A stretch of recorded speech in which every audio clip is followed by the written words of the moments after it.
In popular music, the most common chords are major and minor, which we have already caged. Another very popular chord is the 7 chord. We haven't really talked too much about music theory on this video, so let's take a quick look at how chords are built. Using a major scale, the first, third, and fifth notes are used to build a major chord. So using the C major scale, 1, 2, 3, 4, 5, 6, 7, the first note is a C, the third tone is E, and the fifth tone is G. So C, E, and G make up the notes to a C major chord. If we look at this open C chord, which is the first chord we learned in this video, we see that the 5th string 3rd fret is C, the 4th string 2nd fret is E, the 3rd string open is G. We repeat an octave C on the 2nd string 1st fret, and repeat an octave E on the 1st string open. To make a minor chord, you simply flat the 3rd scale tone.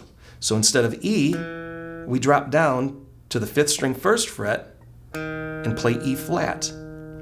And we also eliminate the 1st string open, and we now have a C minor chord. C, E flat, G, and an octave C if we include the 2nd string 1st fret. If we go back to the C major scale, and now play the 1st, 3rd, 5th, and 7th tone, we have the notes for a C major 7 chord. Notes C, E, G, and B. However, we're going to flat the 7th note, or the B note, and play B flat instead. When we do this, we have a C7, or a dominant C7 chord. You will find dominant 7th chords in every style of music, from classical to blues to country, rock, and heavy metal. So since this is such a common chord, we're going to study it caged. Starting with the open C, the first chord we learned, just add your pinky to the 3rd string 3rd fret. In this open position, you could include the open E strings, the 1st string open and the 6th string open. But to move this chord up and down the neck, the fingering stays the same, but you only strum strings 5 through 2.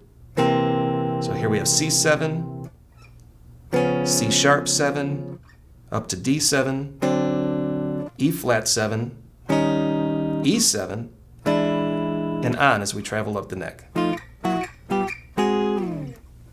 Back to the open C7, the notes on strings 3 and 5 connect us to the A-shape C7 on the 3rd fret. Bar strings 1 through 5 with your index, place your pinky on the 2nd string 5th fret, the finger bar holds the 3rd string 3rd fret, and place your ring finger on the 4th string 5th fret.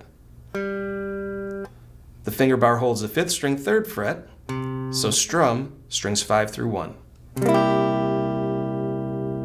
Move it up the fretboard for a C sharp 7, D7, and so on. From the A-shaped C7, the notes on strings 2 and 4 bridge us to the G-shape C7 chord. Barring strings 2 through 4 on the 5th fret, add your middle finger to the 1st string 6th fret. This alone will make up a full C7 chord. Just strum 4 through 1. For a deeper sound, add your ring finger to the 5th string 7th fret. And for a full position, add your pinky to the 6th string 8th fret. You can also alternate the 1st and 6th string notes. Move your middle finger to the 6th string 6th fret and your pinky to the 1st string 8th fret.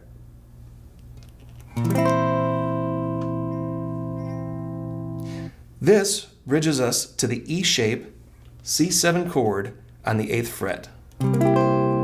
Play the C major chord, but lift your pinky to expose the 4th string 8th fret, which is held with your finger bar.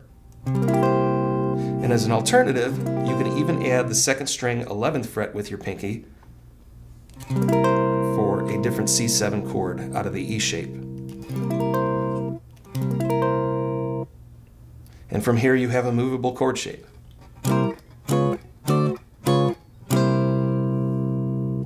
This connects us to the 10th fret D-shaped C7 chord.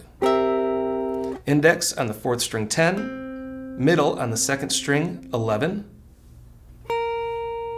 ring on the 3rd string 12, and pinky on the 1st string 12. And this is your movable chord shape.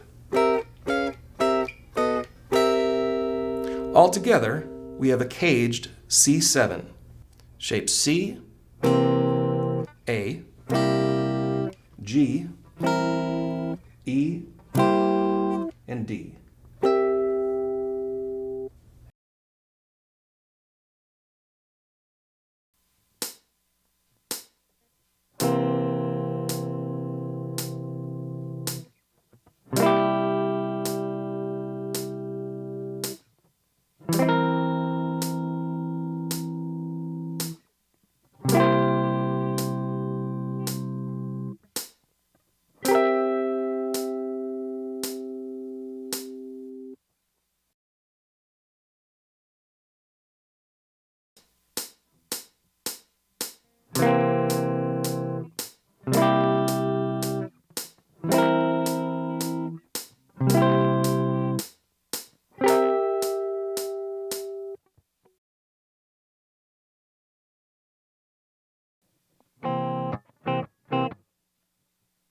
An example of using C7 chords might be C7 to F7, and then a G7 for a turnaround.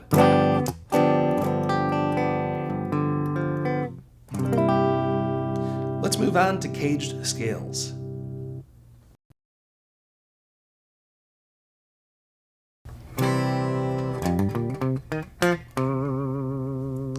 Learning scales that correspond